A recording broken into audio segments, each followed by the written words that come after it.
Hello, it's me Rumi. আসসালামু আলাইকুম। সবাই কেমন আছো? নিশ্চয়ই অনেক ভালো আছো। সবাইকে আমার চ্যানেলে অনেক অনেক শুভেচ্ছা এবং স্বাগতম। আজকে হচ্ছে এপ্রিলের 13 তারিখ আর আমি যাব হচ্ছে কোথায়? দুবাইতে। তো আমি অলরেডি রেডি হয়ে নিয়েছি। এখন অনেক সকালবেলা ছিল। আমি চলে এসেছি এয়ারপোর্টে। এখন আমি এয়ারপোর্টের মধ্যে যাব। আর দেখতেই পাচ্ছ বাইরের অবস্থাটা তোমাদেরকে একটু দেখিয়ে দিলাম। তো আমি ভিতরে চলে এসেছি। আমি আমার টিকিট কালেক্ট করে নিয়েছি অলরেডি। যেহেতু ইমিগ্রেশনে ভিডিও করার কোনো নিয়ম নেই, সেহেতু আমি ইমিগ্রেশনে ভিডিও করতে পারবো না। একটু রেডি হয়ে নিলাম, দেন আমি এখন ইমিগ্রেশন কমপ্লিট করে অলরেডি ভিতরে চলে এসেছি। এখন আমি তোমাদেরকে বলি যে ইমিগ্রেশনে আমাকে কী ধরনের প্রশ্ন করেছিল আর কোনো রকম ঝামেলা হয়েছে কি না।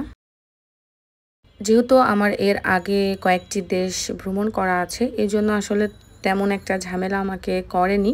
জাস্ট কয়েকটা প্রশ্ন জিজ্ঞাসা করেছে আর অনেক সকালে চলে এসেছিলাম যাতে কোনো ঝামেলা হলে সেটা টাইমটা নিতে পারি আমি। এবারে আমার ইমিগ্রেশনের এক্সপিরিয়েন্সটা অনেক ভালো ছিল, তেমন কোনো ঝামেলা হয়নি। জাস্ট তারা যখন জেনেছে যে আমার হোম টাউন হচ্ছে কুষ্টিয়াতে, তারা আমাকে লালন সম্পর্কে জিজ্ঞাসা করেছিল আর আমি গান গাইতে পারি কি না, জাস্ট ফ্ল্যাটিং আর কি, দুষ্টু মিষ্টি। আর আমার পাসপোর্টটা একটু ভালো করে চেক করে দেখেছে আমি কোথায় কোথায় ঘুরেছি।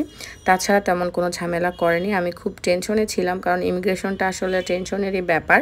তো আমি কথা বলতে বলতে অলরেডি কিন্তু চলে এসেছি হচ্ছে লঞ্চে। এটা হচ্ছে সিটি ব্যাংকের লঞ্চ। তো এখানেই বসে সময় পার করব, দেন সকালে নাস্তা করব। যেহেতু আমার ফ্লাইটটা ছিল হচ্ছে সকালে, আর আমি বাসা থেকে অনেক সকালে বের হয়েছিলাম একদমই না খেয়ে। তো অলরেডি আমি আমার নাস্তা নিয়ে নিয়েছি আর এখন নাস্তাটা কমপ্লিট করব আর একটু রেস্ট করব। সবার সাথে কথাও বলে নিলাম যে কোনো সমস্যা হয়নি। দুবাইতে যাওয়ার আমার অনেক দিনের ইচ্ছা ছিল। আমার দুবাইয়ের যে ভিসাটা হয়েছিল সেটা ছিল হচ্ছে 3 মাসের, আর আমি গিয়েছিলাম হচ্ছে কোরবানি ঈদের পরের দিন, মানে যেই দিন ঈদ হয়েছে তার পরের দিন, মানে 13 তারিখে গিয়েছিলাম আমি। আমরা যদি কোনো দেশে যাই, সর্বপ্রথম আমাদের টেনশন যে কোনো মেয়ে বা ছেলের হয়ে থাকে হচ্ছে ইমিগ্রেশন। এটা আমাদের যেভাবে হোক স্মুথলি পার করতে হবে। আর একা মেয়ে বা একা ছেলে থাকলে অনেক সময় তারা বিভিন্ন ধরনের হ্যারাস করে থাকে, যদিও করা উচিত না, তারপরেও করে থাকে। তো যখন আমি প্ল্যান করছিলাম দুবাইতে যাব, তখন আমি অনেক ভিডিও দেখেছিলাম। অনেক ভিডিওতে অনেক মানুষ অনেক ধরনের কথা বলছিল। অনেকে বলছিল ডলার নিতে হবে, অনেকে অনেক ধরনের কথাবার্তা বলছিল, কিন্তু আমি আসলে আমার এক্সপিরিয়েন্সটা শেয়ার করছি। আমি কোনো প্রকার ডলার সঙ্গে নেইনি। আমার সাথে আমার ডুয়েল কারেন্সি কার্ড ছিল, তাছাড়া আমার কাছে কোনো ক্যাশ ছিল না। আমি এভাবেই হচ্ছে গিয়েছি আর আমাকে এই ধরনের কোনো প্রশ্নও করেনি। বাট আমি জানি না অন্যদের ক্ষেত্রে কি করে বা কি করবে, বাট আমি আমার এক্সপিরিয়েন্সটা শেয়ার করছি। তো কথা বলতে বলতে আমি চলে এসেছি, দেখতেই পাচ্ছ অনেক বড় একটা লাইন। যেহেতু আমি যাচ্ছি হচ্ছে ইউএস বাংলার একটা ফ্লাইটে। অনেকক্ষণ আগে এয়ারপোর্টে এসেছিলাম আর খাওয়া দাওয়া কমপ্লিট করেছি, এই জন্য আসলে একটু কুইকলি চলে এসেছি। তো এই যে এই ফ্লাইটেই হচ্ছে আমি যাব। তো লাইন শেষ করে আমি ফাইনাল ইমিগ্রেশন যে চেকিং সেটা কমপ্লিট করে ভিতরে এখন ওয়েটিং রুমে বসে আছি। এর মধ্যে তোমাদের সাথে একটা ছোট্ট গল্প শেয়ার করছি। এখানে যেই মানুষগুলো ছিল লাইন ধরে, তাদের কিন্তু বেশিরভাগই হচ্ছে শ্রমিক। খুব কম সংখ্যক মানুষই মেবি ভ্রমণ বা কোনো কাজে যাচ্ছিল। বেশিরভাগ ক্ষেত্রেই কিন্তু ছেলেপেলে ছিল, বয়স্ক মানুষ ছিল, বাট তারা শ্রমিক হিসেবেই যাচ্ছিল, যেতটুকু আমি বুঝতে পেরেছি। তো এখানে একজন পুলিশ এসে সবার কাগজ চেক করতেছিল আর তাদেরকে জিজ্ঞাসা করছিল যে তারা কার মাধ্যমে যাচ্ছে। হঠাৎ আমি বুঝতে পারিনি, আমাকেও জিজ্ঞাসা করছে যে আমি কি কোনো দালাল বা কারোর মাধ্যমে যাচ্ছি কিনা। তো এই জিনিসটা আমি কখনোই এর আগে কোথাও ফেস করিনি, জাস্ট দুবাই যাওয়ার সময়ই আমি ফেস করলাম। আর তারা সবার কাছে একটা কোড জানতে চাচ্ছিল। পরে আমি বুঝতে পারলাম যে যদি কোনো দালালের মাধ্যমে তারা যেয়ে থাকে তাহলে একটা কোড দিয়ে থাকে তাদের। সেই কোডটা যদি বলে তাহলে তারা বুঝতে পারে যে তারা তো কোনো দালালের মাধ্যমে এসেছে। তো আমার একদম ফার্স্ট এক্সপিরিয়েন্স ছিল, আমি তো কোনো দালালের মাধ্যমে যাচ্ছি না। এই জন্য আমার কাছে এই অভিজ্ঞতাটা একদম নতুন লেগেছে, তোমাদের কাছে সেই জন্য শেয়ার করলাম। তো ফাইনাল কল চলে এসেছে, এখন আমরা সবাই বিমানের দিকে অগ্রসর হচ্ছি। তো যাদের লাস্টের দিকে ছিল তাদের ফার্স্টে ডেকেছে, তারপরে এভাবে এভাবে যাদের ফার্স্টে ছিল তাদেরকে লাস্টে ডেকেছে। যেহেতু আমার ফার্স্টের দিকে ছিল সেজন্য আমাকে লাস্টে ডেকেছে। আমি মনে মনে আল্লাহকে ডাকছিলাম, আর যেহেতু এটা লং জার্নি ভাবছিলাম আমার পাশে যেন কোনো মহিলা বসে, যেহেতু লং জার্নি বলে কথা। কিন্তু এই চাওয়াটাই হয়তো আমার ভুল হয়েছে। আমি আমার জীবনে যতগুলো ফ্লাইটে বা যতগুলো দেশে ট্রাভেল করেছি, এর থেকে খারাপ অভিজ্ঞতা আমার কখনো হয়নি। রীতিমতো আমার কান্না পাওয়ার মতো একটা অবস্থা ছিল। আমি এত কষ্ট পেয়েছি এইবারের এই জার্নিটাতে আমি বলে বোঝাতে পারবো না। যদিও আমার উইন্ডো সিট ছিল, তারপরেও কিন্তু খুবই খারাপ একটা জার্নি ছিল আমার। ঢাকা থেকে দুবাই ইউএস বাংলার ফ্লাইটটা আমার একদমই ভালো লাগেনি। আমি খুবই অস্বস্তি ফিল করছিলাম, আর মেবি আমি সকালে নাস্তা করি না, এই জন্য হয়তো আমি একটু বেশি নাস্তা করে ফেলেছি, এই জন্য কিনা আমি জানি না। বাট এইবারের ফ্লাইটটা আমার খুবই খারাপ একটা অভিজ্ঞতা ছিল। তারপরে পাশের যে মহিলা, তারপরের যে মহিলা, দুইটাই মহিলা ছিল। এই অভিজ্ঞতাটা এত বাজে ছিল, আমি আসলে ভাষায় প্রকাশ করতে পারবো না, আর এটা আমি শেয়ারও করতে পারছি না। তো ইতিমধ্যে আমাদের ফ্লাইট কিন্তু টেক আপ করে ফেলেছে। তো এখন আমাদেরকে প্রথমে জুস অফার করেছিল, তারপরে দিয়েছে হচ্ছে খাবার। যেহেতু আমার পেট ভরা ছিল, আমি না খাবার নিলেও নিতে পারতাম, বাট আমি এখান থেকে জাস্ট বিফগুলো খেয়েছি।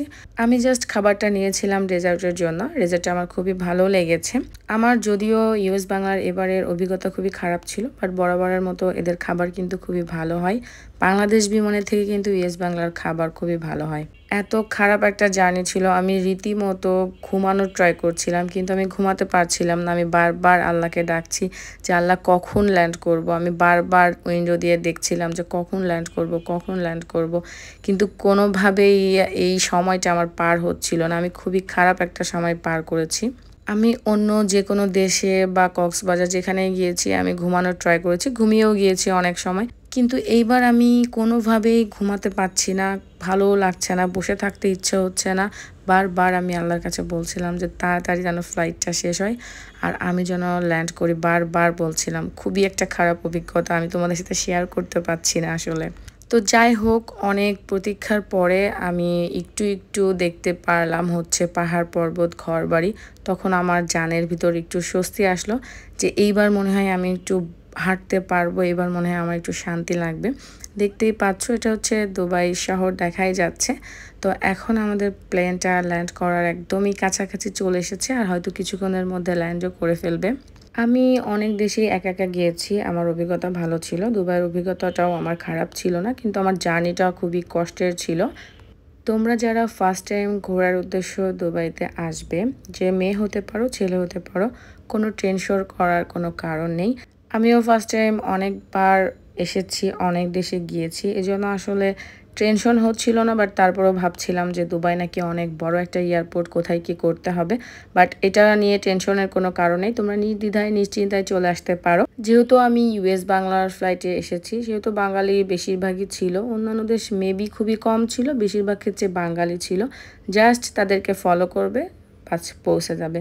বাসটা যেহেতু আগে এসে দাঁড়িয়েছিল, এখন বাসটা আমাদেরকে নিয়ে যাচ্ছে হচ্ছে টার্মিনালে। সেখান থেকেই যাব হচ্ছে আমরা এয়ারপোর্টের উদ্দেশ্যে। আর আমি যাওয়ার আগে অনেকগুলো ভিডিও দেখেছিলাম, তো আমার যেহেতু ভিডিও দেখা ছিল এই জন্য আমি জানতাম যে কি করতে হবে। তো এখন বাস থেকে নেমে সিঁড়ি দিয়ে হচ্ছে আমি যাব হচ্ছে যে এয়ারপোর্টের ভিতরে যে মেট্রো, সেটাতেই। আর মেট্রোতে করে আমি চলে যাব হচ্ছে এয়ারপোর্টের একদম মেন ইমিগ্রেশন যে পয়েন্ট সেখানে। আর এই স্টেশনে ঢোকার সাথে সাথেই কিন্তু তোমাদের ওয়াইফাই কানেক্ট হয়ে যাবে, না হলে তোমরা কানেক্ট করে নেবে। এখানে হচ্ছে ফ্রি ওয়াইফাই, তো টেনশনের কোনো কারণই নেই যে তোমাদের কাছে সিম নেই, বাইরে তোমাদের কোনো আত্মীয় স্বজন এসেছে তার সাথে কথা বলবে কি করে। একদমই টেনশনের কোনো কারণ, এখান থেকে কিন্তু সব মানুষেরই হচ্ছে ওয়াইফাই কানেক্ট হয়ে যায়। এয়ারপোর্টে যে ট্রেন সেটার জন্য ওয়েট করছি, তো কিছুক্ষণের মধ্যে ট্রেনটা চলে এসেছে। আর এখন আমি ট্রেনে করে যাব হচ্ছে মেন ইমিগ্রেশন পয়েন্টে। যেহেতু ইমিগ্রেশনে ভিডিও করা অ্যালাউ না, সেজন্য তোমাদেরকে আমি শেয়ার করে নিচ্ছি। আমার ইমিগ্রেশন একদম স্মুথ ছিল, সেখান থেকে আমার একটা সিমও দিয়েছিল। আর আমার জানা মতে আমি দেখিনি যে অন্য কারোর ইমিগ্রেশনে কোনো ঝামেলা করেছে কিনা। যদি তোমাদের ই পাসপোর্ট থাকে তাহলে তোমরা ই পাসপোর্ট ই গেট যেটা আর কি, সেটা দিয়ে তোমরা ইজি চলে যেতে পারবে। আর যদি এমআরপি থাকে তাহলে তোমাদেরকে ইমিগ্রেশন ফেস করতে হবে। যেহেতু আমার এমআরপি ছিল এজন্য আমাকে ফেস করতে হয়েছে। আর যদি আমার যে নতুন ডিজিটাল যে পাসপোর্ট সেটা থাকলে আমাকে আর ইমিগ্রেশন ফেস করা লাগতো না, আমি নিজেই হচ্ছে সেই ই গেট দিয়ে বের হয়ে যেতে পারতাম। আমাকে ইমিগ্রেশনে কোনো রকম প্রশ্ন করেনি, আমি দাঁড়িয়েছিলাম, আমার পাশে একদম হ্যাংলা পাতলা একটা ছেলে আমাদের ফ্লাইটে এসেছে। সে হয়তো কাজের জন্য এসেছে, বাট তাকেও কোনো প্রশ্ন করেনি। আমার দেখা মতে আমি কোনো মানুষকে দেখিনি প্রশ্ন করতে। বাংলাদেশ ইমিগ্রেশনের থেকে আমার কাছে দুবাই ইমিগ্রেশন অনেক ভালো লেগেছে।